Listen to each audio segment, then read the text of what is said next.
போலி நகைகளை தங்கம் என ஏமாற்றி அடகு வைத்ததால் 5 பேரால் அடித்து கொல்லப்பட்ட பெண் சுமதி என்ற சுதா இவர்தான். கோவை மாவட்டம் சின்னமேட்டுப்பாளையத்தில் சிவச்செல்வி என்ற பெயரில் கடந்த 9 மாதங்களாக ரத்தினபுரியை சேர்ந்த ராஜாராம் என்பவர் நகை அடகு கடை நடத்தி வருகிறார்.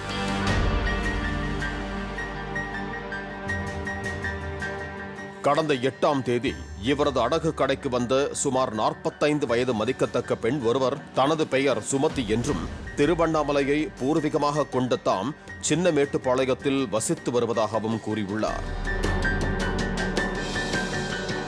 தான் அணிந்து வந்திருந்த நகையை அடகு வைக்க வேண்டும் என அவர் ராஜாராமிடம் கூறவே நகையை பரிசோதனை செய்துவிட்டு அவர் 30,000 ரூபாய் வழங்கியுள்ளார்.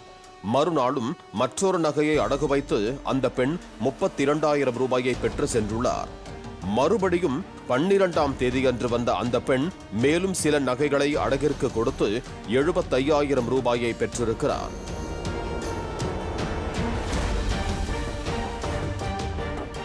கூலி வேலை பார்ப்பதாக கூறிய பெண்ணிடம் எப்படி எவ்வளவு நகைகள் உள்ளது என ராஜாராமிற்கு சந்தேகம் வரவே பெண்ணிடம் இருந்து வாங்கிய மொத்த நகைகளையும் முழுமையாக பரிசோதித்துள்ளார். அதில் நகைகள் அனைத்தும் தங்க முலாம் பூசப்பட்டவையே தவிர உண்மையான தங்கம் கிடையாது என்பது தெரிய வந்தது. ஆனாலும் ராஜாராம் போலீசில் புகார் அளிக்காமல் எப்படியும் அந்த பெண் திரும்பி வருவார் என்ற நம்பிக்கையில் காத்திருந்தார். அதே போன்று வியாழக்கிழமையன்று மீண்டும் அடகு கடைக்கு வந்த அந்த பெண் 2 வளையல்களை அடமானமாக வைத்துக் கொண்டு 90,000 ரூபாய் தர வேண்டும் என கேட்டுள்ளார்.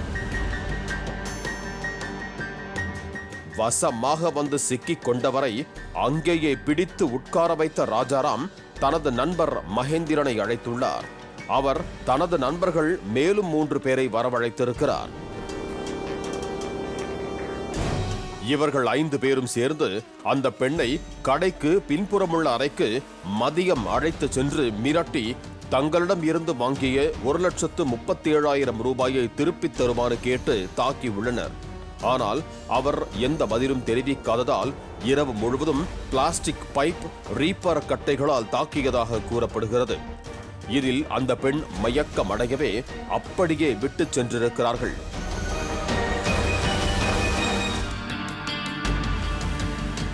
நள்ளிரவு நேரத்தில் அந்த அறைக்கு திரும்பிய ராஜாராம் அந்த பெண்ணை பரிசோதித்தார். அவரோ மூர்ச்சையற்று கிடக்கவே உடனடியாக சரவணம்பட்டி காவல் நிலையத்திற்கு சென்று நடந்த சம்பவத்தை கூறி ராஜாராம் சரணடைந்தார்.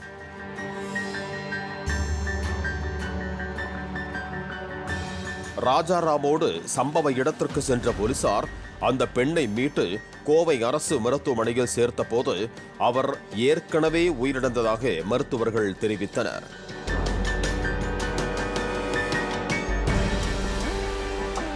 இதனையடுத்து கொலை வழக்கு பதிவு செய்து ராஜாராமை போலீசார் கைது செய்தனர்.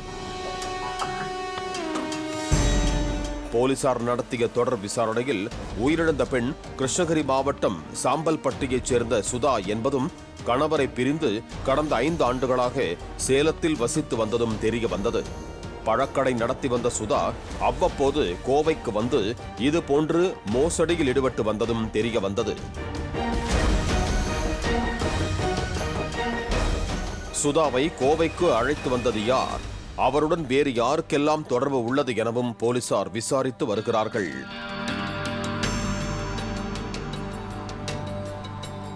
பாலிமர் செய்திகளுக்காக கோவை செய்தியாளர் நேசராஜ்.